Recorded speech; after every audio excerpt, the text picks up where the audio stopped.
أعوذ بالله من الشيطان الرجيم.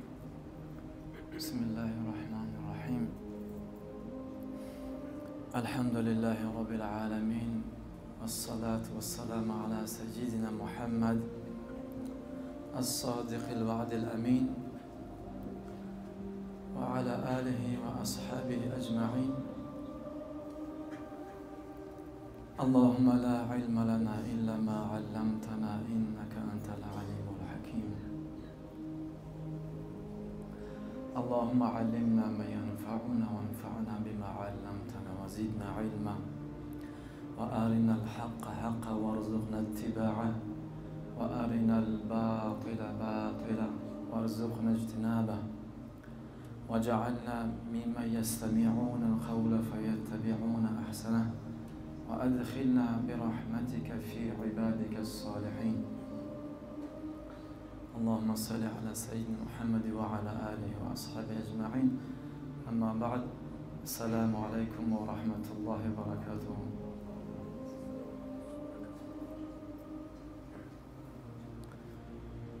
الله تبارک و تعالی را بسیار سپاسگزاریم و تشکر میکنیم به خاطر تمام نعمتهایش. همه نعمتهای الله سبحانه و تعالی خاص برای ما و شما هستند، بندگانش. الله تبارک و تعالی نسبت بندگانش رحیم است، کریم است، مهربان است. الله خالق است، ما مخلوق خداوند هستیم. الله رازق است، ما مرزوق هستیم. پس شکر نعمت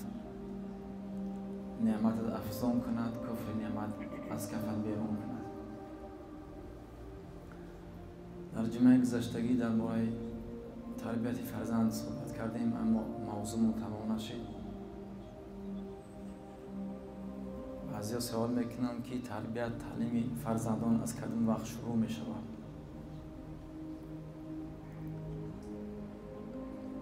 تعلیم تربیت فرزند از کدام وقت، از کدام زمان آغاز می شود؟ اصلا یادآور میشم پیش از اینکه جواب بگیم، یعنی تعلیم و تربیت فرزندان یکی از وظیفه و مسئولین پدر و مادر است.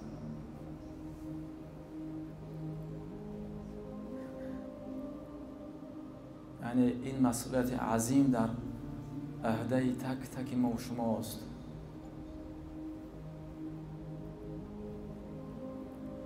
عهده این مسئولیت عظیم در دنیا و در قیامت حساب دقیق، عمیق. مقصد ما و شما دست کم نگیریم این موضوع را، این تربیت فرزند دست کم نگیریم، سهل سبک نشماریم. مسئولیت بسیار سنگین است، بسیار عظیم است.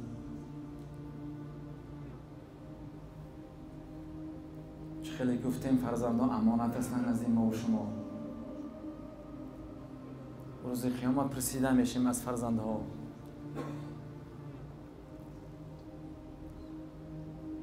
پدران عزیز و برادران مهربان،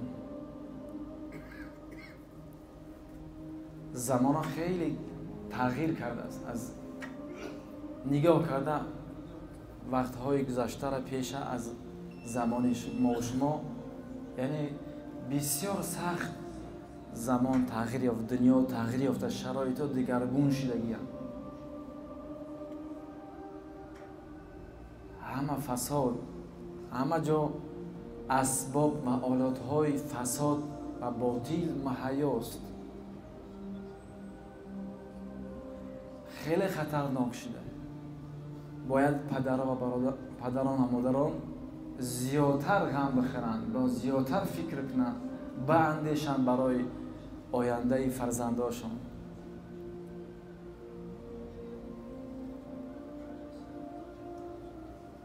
مردم سلف ما، اهل سلف ما و شما، یعنی اولی امت ما و شما، اصحاب پیغمبر خدا، تابعین و تبع تابعین، نسبتی فرزنداشو بسیار هوشیار بودن، بسیار فکر میکردن، بسیار غم میخوردن تا یک تعلیم و تربیت صحیح درست شو بتیان. شاه منصور خلیفه یکی را فرستاد طرفی آدم های زندانیان که در زندان در مبحث ها رس بودن، محکم بودن، تا از احوالشو خبر بگیره و بدونه که از همه چیز برای این مردم زندانیا سخت میگذره در این روزها، در کجیز حبس ها و ترمه ها. وقتی که روان کرد به سوی اهل زندانیا که بنی امیه بودن، وقتی که رفت سراغ کرد، سوال کرد، قطعش گفتگو کرد، هم صحبت شد، پرسید که از همه سخت‌تر برای شما در این زندان چی است؟ از همه شما را تکان می‌دهد، شما را به غم می‌اندازه، برای شما خیلی سخت می‌گذرد، چی است؟ جواب دادن که اون زندان نیست، کجی زندان، کجی ترمه نیست، مشقت‌های، یعنی این زندان نیست،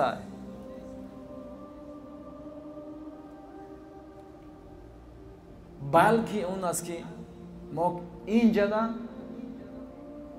فرزندای ما در اونجا، یعنی که تربیت تعلیم فرزندای ما از دست ما داده ایستیم. وقت رفته است، اما فرزندای ما مثلا نمیتونیم تربیتش کنیم، تعلیم شدیم، ما اینجا محکم هستیم. از همه سخت‌تر، دشوارتر، قیمتر همین است برای ما، نه زندان، نه شرایط های سخت زندان. یعنی اینقدر علاقمند بدن نسبت فرزنداشون، غم میخوردن، فکر میکردن، محنت میکشیدن، زحمت میکشیدن. اما ما ببین چقدر از ما فرزندهامون به تربیت میمونن. اصلا خیلی از ما کم است که فکر این موضوع بکنن. پدران و برادران مهربان فقط تربیت تعلیم فرزند فقط مصارفشون نیست، خرد خوراکشو، پوشوندنشون، بهترین لباس پوشونیم و بهترین ماشین نقلیات براشو بخریم، مهیا بکنیم. سرچشمه خوبی فرزندی ما و شما همین تعلیم و تربیت اسلامیه.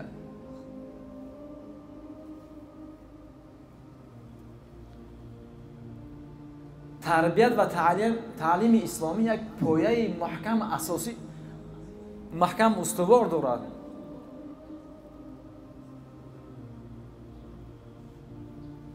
پس برادر عزیز و پدر مهربان، شما کسانی باشید، یعنی اولین کسانی باشید که فرزنداتون دعوت به سوی دین بکنید، دین برایشان بیاموزید، کلمه توحید لا اله الا الله براش تلقین بکنید، نماز روزه و ذکر تلاوت قرآن و عبادت را تعلیم تربیت شو بدید. محرمات خدا را بفهمونشون، حلال خدا را بفهمونشون. اولین کس باش که تعلیم تربیت دینی شو میتین، یعنی که با دین آشناشون میکنن، دین برایشون میآموزن. آیا از انصاف دور نیست که دیگر شخص بیا فرزندی ما و شما را کلمه توحید لا اله الا الله محمد رسول برایشون نشون بده، تعلیم بتین که تا زمانی که فرزند زنده هست، هر وقتی که ذکر عبادت بکنه، ثواب ثمر برای اون میره، برای ما و شما نمیره.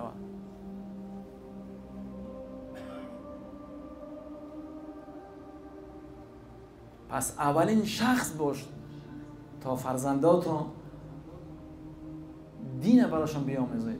همون خیلی که الله سبحانه و تعالی در سوره مبارکه شعرا میفرماید اعوذ بالله من الشیطان الرجیم و انذر عشیرتک الاقربین.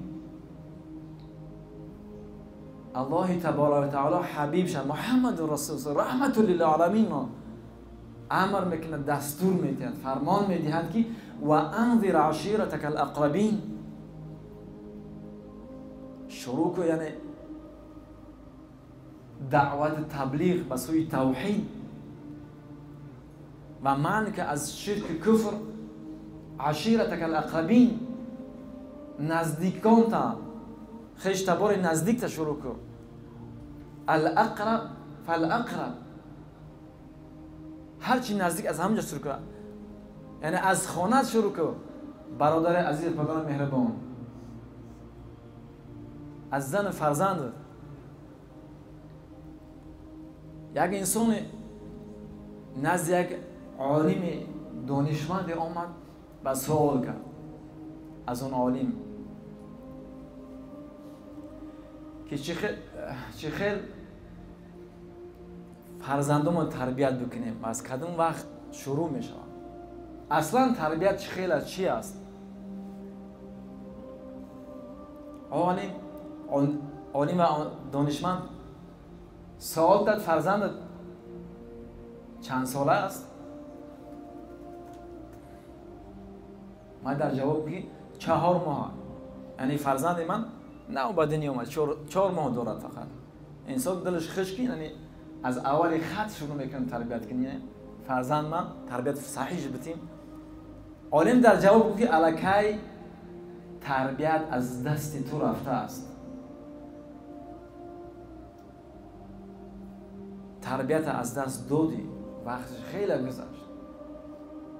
یعنی تربیت و تعلیم فرزندان از زمان انتخاب زن و همسر آغاز و شروع می شود. از اونجا شروع می شود، نه از اونجا که وقتی بچه با شکم مادر که به دنیا بیاد یا که بعد از ماها و سالهای اولی حیاتی فرزند سپری شود بگذره، بلکه از وقت انتخاب همسر تعلیم و تربیت فرزندان شروع می شود.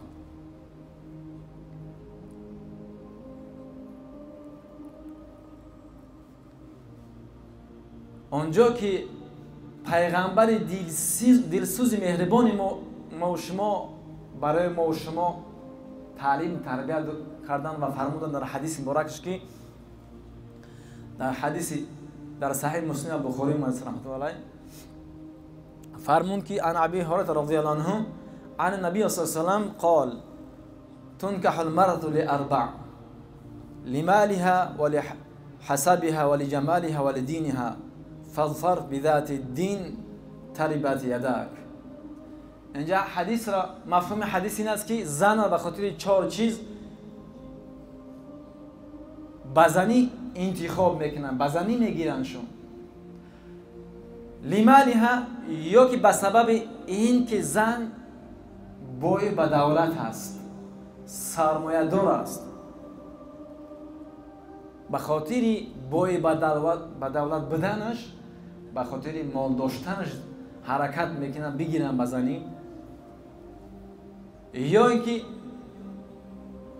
به سبب جاه منظرت خیش تبارش که نومی هستن یا که جای بالا داره انتخابش میکنن. یا که ولی جمالی ها، یا که به خاطر خوشرویی به زیبیش، حسن جمال خوبی داره که مردم کوشش میکنن زنی خوشروی بگیرن، حرکت میکنن به خاطر این زنی میکنن که خیلی زیبا و خوشروست. یا که ولی دینی ها، به خاطر دینش قبول میکنن مردم زن به زنی انتخاب میکنن. پس پیغمبر الله سبحانه که شما زن به خاطر دینداریش بگیره، به خاطر تقواش بگیره، به خاطر اخلاص محبت که دین داره.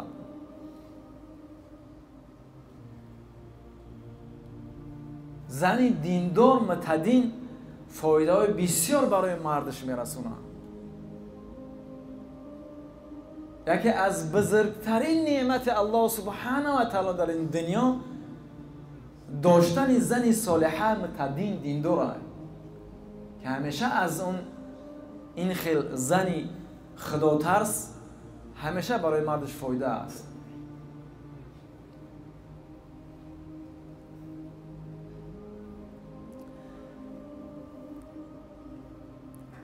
در دیگر حدیث نه به خاطر انتخاب کردن زن صالحه پیغمبر خدا صلی الله علیه و فرمودند که الدنیا متاع و خیر متاع المرأة الصالحه. دنیا متاع است، متاع زودگذر است. یک رزق روزی هستند که خیلی زودگذر هستند، اما بهترین رزق روزی، بهترین متاع دنیا زن صالحه است. اینجا نگو زنی خوشرو، زنی بوی بدولت، جاه و پوست و منزلت مقام. پس پیغمبر الله گفت که بهترین متاع دنیا داشتن زن صالحه است، زنی پاک دامنه. اذا نظر الیها سرته و اذا امرها اطاعته. زمانی که مرد به سوی همسرش نظر بکنه، همسر و زن شوهرش خرسند میکنند. و زمانی که امر بکنه از همسرش، فرمان میده، زنش اطاعت میکنه، فرمان برداری میکند از شوهرش.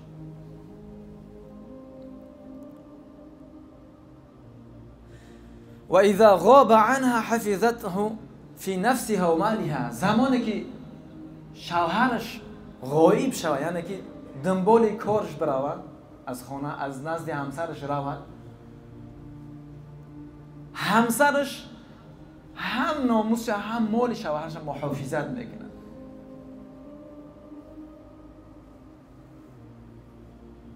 یعنی به خاطر آینده فرزندهای ما و شما و به خاطر تربیت تعلیم فرزندهای ما و شما باید ما و شما مادری خوب انتخاب کنیم، مادر دیندار، متقی، خداترس، عابده، عبادت کننده، موحده.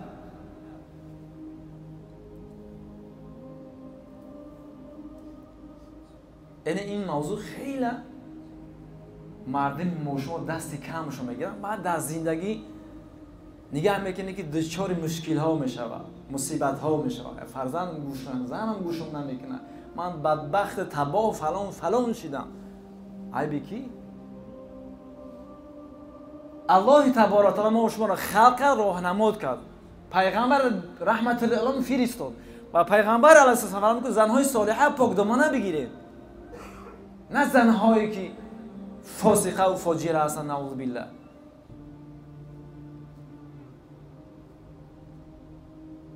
بخشش برادران پیش می‌آمد صفحه اول پر می‌کرد، دیگر رو جو می‌افتند. بارک الله فیکم. پیشتر می‌آمد صفحه رو جوز بگیریم.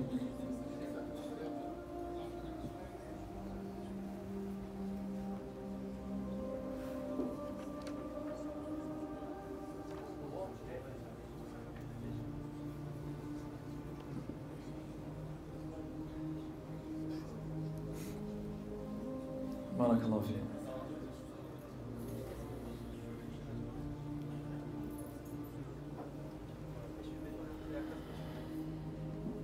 پس به خاطر اینکه آینده فرزندای ما و شما خوب شوند، باید عهده پدران است که مادرای خوب انتخاب کنند، مادرای دیندار، نه مادرایی که از دین خیلی دور هستند.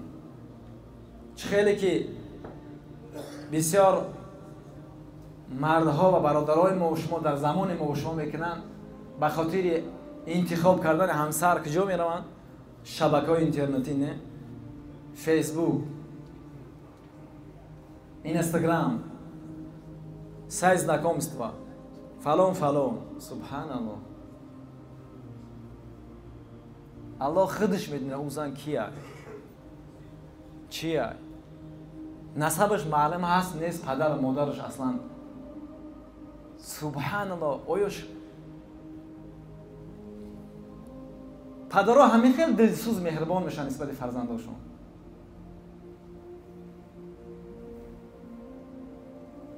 از اول خط زندگی الکی ناکام میشوند. زحمت کرد، مهنت کشیدن، این کوفتن در کار، دعا کردن در کار،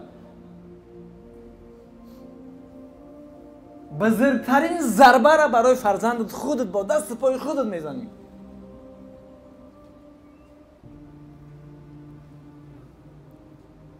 پیغمبر الله صلی الله علیه و فرمود که زن دیندار را بگیره، خداطاس متقی را بگیره، نه اون زنی که رستوران به رستوران میگرده، شراب نوش، نعوذ بالله، رقاصه،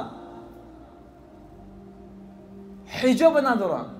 خیلی که خواهرها و اپای ما و شما امروزه در اینجا و در دیگر جاها میبینی که بانک زال رستوران میروند، جمع میشن، بخوان رقص کوب سر میشود، شراب نوشی میکنن به حجاب. سبحان الله، لا حول ولا قوة الا بالله.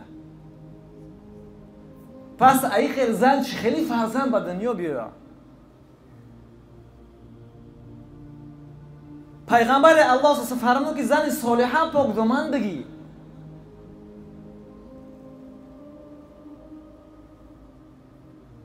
فظفر بذات الدین تربت یدک. خب مشورت و سوید پیغمبر صلی الله علیه و که کنار گذاشتی، چه خیلی در زندگیت فرزندت با آبرو بشود، چه خیلی فرزند در آینده عالم، دانشمند، متفکر، بزرگوار، راهبر، لیدر شود.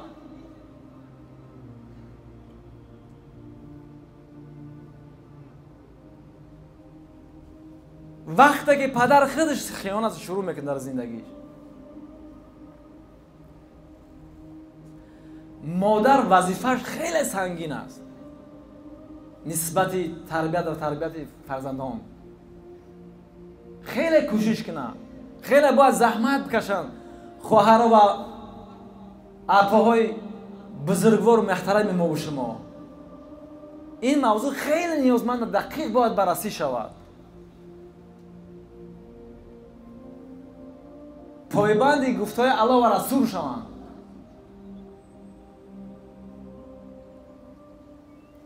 شب وقت میگذره پیش مسجد، علاقه شما میشه، خفتن میشه، همه خواهر و اپای مادر ما شد در روی سرش دگین ربطت. سبحان الله، خودشون برای نمایش میگذارونن. شب هم شیده، شام خفتن هم شیده. سبحان الله، زن چی کار میکنی بیرون ده؟ مردش، شوهرش یا برادرش خانهش شیشته است، کجی خانه شب امانش. این همه اینا مسئولیت سنگین ازم بالای ما. شما روز قیامت جوابگر میشین نسبت زنها و خواهرها و اپامون. برای چی میگن که تربیت مادر و سیاست پدر در خونه باید باشه؟ تربیت مادر و سیاست پدر. امروز نه، سبحان الله، من نمیخوام مقصد خیلی مجبورم که گپ بزنم، دل میسوزه. مادر نه دلسوزیش مونده است، نه مادریش مونده است، نه پدر سیاستش مونده. بعد شکایت میکنیم که ما این خیلی در زندگیمون این خیلی دچار مشکلی داشتیم. حدیث پیغمبر الله صلی الله علیه و سلم میفرماید که علق الصوت حيث يراه اهل البيت فانه ادب لهم، رواه طبرانی. خانه باید کمچین پدر باید آویزان کنه. اون کمچینی که اسب خر میزنیم، مثلا کمچین باید در یک جای آویزان بشه که اهل بیت بینن. فانه ادب لهم، این ادب است برای اونها. نگفته بگیری بزن، کشا که آویزان که. سیاست پدر بسیار مهمه در خانه.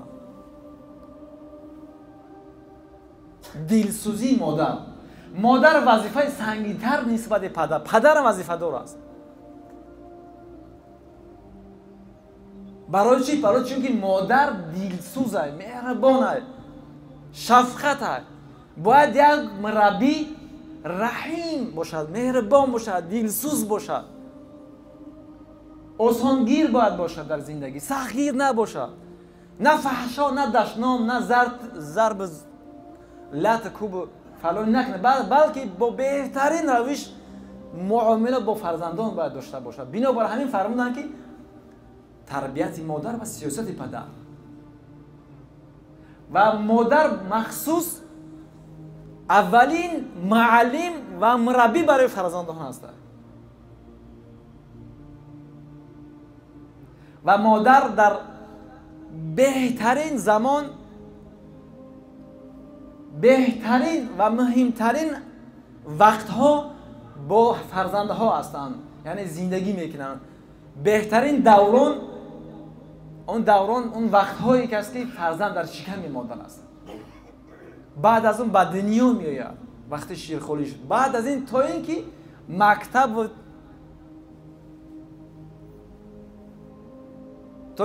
بروم مقصد. این وقت‌های بسیار مهم هستند برای تربیت تعلیم فرزند. همه این وقت‌ها مادر با فرزند هستند. نقش مادر بسیار مهم است. مادر باید شغلش تربیت معلمه باید باشه. تعلیم بده فرزنده و بهترین فرزنده برای جامعه اسلامی هدیه کنه، مهیا بکنه، تحویل بده. اما سبحان الله کجاست تربیت و تعلیم؟ کجاست خواهرها و مادرای ما و شما؟ کنارش پدر و برادرای عزیز مهربان ما و شما همه در غفلت هستند.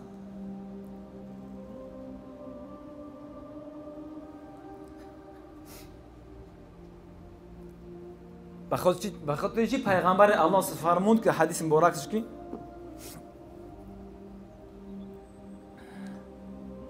مروا اولادکم بالصلاة وهم ابناء 7 سنين واضربوهم عليه وهم ابناء 10 وفرقوا بينهم في المضاجع. در دیگر حدیث هم فرمود که دیگر جا ده که علموا الصبي الصلاة ل7 سنين واضربوه عليها ابن 10 سنين. و در دیگر لفظ ابو داود هم فرمود حدیثی گشت که مروا الصبي بالصلاة اذا بلغ 7 سنين. دستور میده چند جا ده پیغمبر خدا صلی الله علیه و فرزنداتون زمانی که 7 ساله میشود دستورش بده نماز بخونن. یعنی دین تعلیمش، نماز و تعلیمش بده، دستورش بده فرزنداتون در سال 7 سالگی. یعنی پیش از 7 سالگی الکی 4 و 5 6 ده باید آشنا شن با دین. بعد از توحید یک اولین چیز صلات، نماز باید نماز بخونن فرزندای ما شما. حتما باید در سین خردسالگیش تا مکتب رفتن شو باید نماز خون شوند در سین 7 سالگیش. اما 4 و 5 6 باید آشنا شن با قرآن، سوره های قرآن، سوره فاتحه و اخلاص و ناس و فلق دیگرها. باید آشنا شن با نماز یاد بگیره. اما 7 سالش باید حتما نماز بخونه. اما 10 ساله که شید، به سن 10 ساله که رسید، اگر که دستی کم گرفت نماز گاه خون گاه ترک کرد، پیغمبر علیه السلام فرمود که واضربوهم علیها، یعنی بزنش و زدن از زدن فرق زدن معنی سیاست کنه کم تا احساس کنه نماز خیلی مهمه. در سن 10 سالگی شد و فرق بینهم فی المضاجع. وقتی 10 ساله شدن جاگهای رخت خوبش جدا بکنه.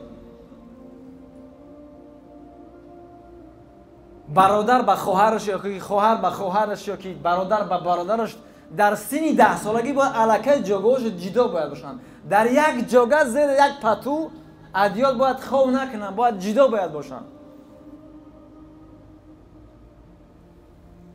و پدر و مادر مسئولیت داره شب که بلند شید برای نگاه کند احوال فرزنداشون که چی خیلی خوبن، چیکار کرد، دستاش در کجا، چی اصلا چیکار میکنن. شب که وقتی که بلند شدی نیاز به حاجت خانه شید یا که به آب شید تشنه شدی بلند شدی از خواب، یا الله سبحانه و تعالی توفیق داد خستی بلند شدی برای تهجد خواندن، برای ناز نیاز به الله سبحانه و تعالی سر بزن. ببین فرزندان در کجا هستند، چیکار کردن، دستاشون کجا هستند، کجا هستند این تربیت ها، کجا هستند ما و شما. زمان خیلی فرق میکنه. همه جا فساده، همه جا دعوت به سوی فساد آزاده. باید ما شما خیلی سخت‌تر باید تشویش بکشیم، مولتر زیادتر باید اهمیت این تربیت فرزندان رو بکنیم که زمانی اگر پیش از زمان اصلا مقایسهش کنه میشه. زمان پیش نه اینترنت بود نه تلویزیون بود، همسایه نمیدونه چی کاره هستن، کشورها اصلا نمیدونش همسایه کشور چی کار کردن، چه رفتار و کردارش چی خیلی است. اما زمانی ما شما دنیا، تمام دنیا مثل یک دهش دیگه، اون مردم اونجا چیکار میکنن همه ما میدونیم، ما چیکار میکنیم و یا همه میدونن. این خنگ مثل یعنی مردم اونجا که فاحشه میکنن، به حجابی میکنن، به نمازی میکنن، نعوذ بالله، دزدی و غریب و شراب و نوشی و عرق نوشی و قیمار و همه معلومه، همه حکم هایی که قومی لوط مرد با مرد زن بناز، نعوذ بالله، تا حتی در مکتب ها. سبحان الله. باید خیلی ما تشویش زیاد، غمی زیادتر بخونیم، همیشه باید در فکر فرزندان ما باید باشیم. پس پیغمبر الله صلی الله علیه و آله فرمود که در سینی 7 سالگیش، یعنی این سینی بهترین زمان است. اگر که این زمان از دست دادی، فرزند از دست دادی. اگر در همین وقت اگر تعلیمش نکردی، تربیتش ندادی، پگه گوشت نمیکنه. کوتاهی کردی، تنبلی کردی، به اهمیتی کردی، خیانت کردی، پگه نتیجهش خود در زندگیش میده. چقدر از ما و شما میدونیم که تاریخ را که پسر پدرش در سن کلانسالی زد لط کردگی. اون هر روز برادر نقل کرد یک تاریخی که یک انسان، یک پسر پدر کلانسال موسفش لط میزنن دستش ساته خطی تا اونجا که پدرش گفت بس بچه ای خزیان من بچه پدر من نزده بودم. یعنی که وقتش که همین پدر نسبت پدر خودش کم بودی که در زندگیش همین چشی از پدرش از فرزندش. پس اگر که ما و شما از این تعلیمات بسیار خوب و مفیدی پیغمبر ما اصلا اگر که دست کمی گرفتیم، این وقت از دست دادیم، تمام از دست دادی فرزند دیگه فرزند نمیشه، گوش دادن میکنه. چقدر از ما هست همین جمعیان میگه فرزند بخون 15 16 سال اصلا نمیشناسه، همین مسلمان هست، فکراش گپاش کلن به غیر مسلمان هست. پدرش میگه من میگم برادر عزیز این فرزندت نه جین داره اگون چیز نداره، نمیگه این جین داره گوش نمیده. میگم فرزند علکی فرزندی از دست دو دایره، این اگون جین نداره ای بخد شد.